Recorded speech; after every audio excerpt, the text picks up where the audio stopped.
beautiful peeps to Cooking with Des. This series, I don't know, this series, it's just whatever I'm cooking. I just love to share what I actually eat with you guys because I am a chef in secrets. I just need the world to know. So today we're going to be making some shrimp fried rice. So for this recipe, you will need some leftover rice. You will need some finely diced, chopped, sliced, whatever you want to call it, cabbage. You'll need 2 eggs. You'll need about 12 shrimp depending on the size. You can cut these into 2 if they're too big, if you have the jumbo ones. You'll need some onion. This onion looks like this because I chopped it up before this video and I don't know, oxidation occurred.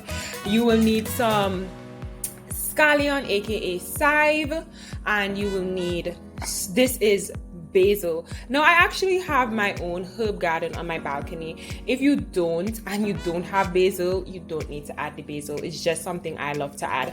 Now for the sauces, I like to add oyster sauce, and I like to add some dark soy sauce instead because I feel like that gives it a nice color. If you don't have dark soy sauce, just go ahead and use regular soy sauce. I don't have any fresh ginger or garlic on me right now, so I use this garlic ginger paste if I don't have fresh garlic or ginger. And of course you'll need some black pepper and some salt. And I will be making this today in my cast iron, and it looks really shiny because it's seasoned. I have seasoned my cast iron pot, and that's just to prevent it from rusting. If anybody knows or want to know how to treat or care for a cast iron, just let me know and I can make a whole video on that for you. Okay, so my pot is nice and hot. I'm going to add in my eggs. Yes, that's what we're going for. We're just gonna spread this egg out. We don't want scrambled eggs, so we're just going to quickly keep moving this egg around and breaking it up. Yes. So our shrimp is doing a whole thing. As you can see, it's now pinkish in color. Look at it, it's now smoking. And this is what we want because I'm about to add in my onions and my cabbage, and boy, is it about to set off the smoke. So my onion, and I've also added my garlic paste. So we're just going to add this in. Start breaking this up,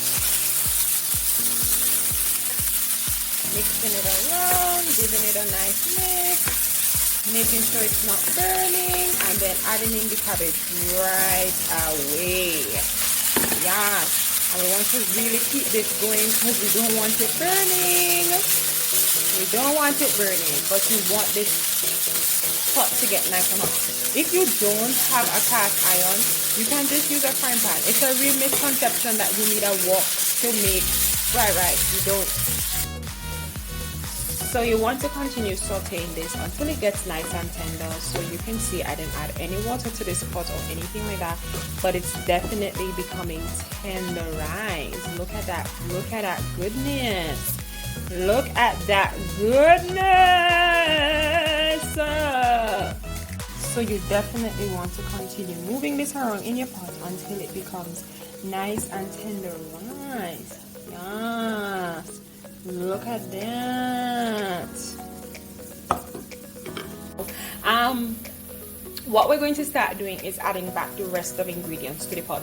Now we already have our egg, we have our cabbage, we have our basil and our chive, scallion, whatever you want to call it, and we have our half cup of rice. Now someone might be wondering, why so much cabbage, why so little rice? I honestly don't like rice, so I prefer when my fried rice is a bit more cabbagey than ricey, if you get what I'm saying.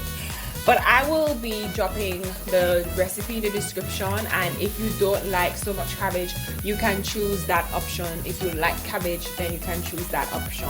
So we're gonna begin by adding in the, well, in no particular order. We're going to just start adding back stuff into the pot. Okay.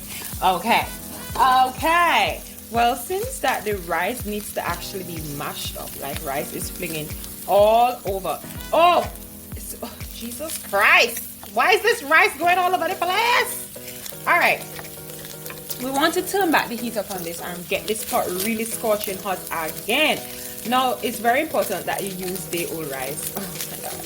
We don't want Uncle Roger coming for us.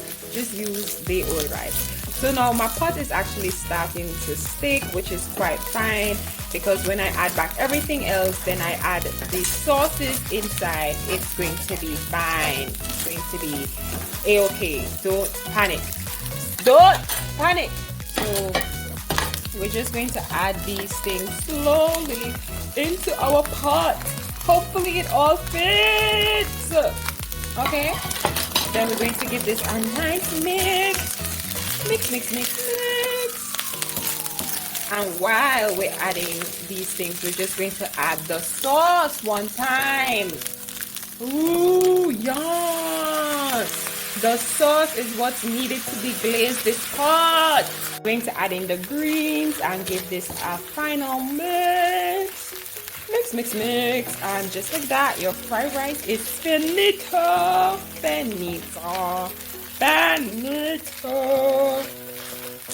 Yes. Somebody come talk to me. Tell me no. So good. It smells. Oh my God, this basil is doing a thing. The basil is doing a thing. So we are finished with our fried rice, and this is how I like my fried rice. This consistency, this color. I don't want no anemic looking fried rice. But honestly, this right here is a delicious. People might be asking, why didn't you add any salt? Girl, do you not know that soy sauce contains a lot of sodium? We ain't trying to die from hypertension over here, so do not add any salt.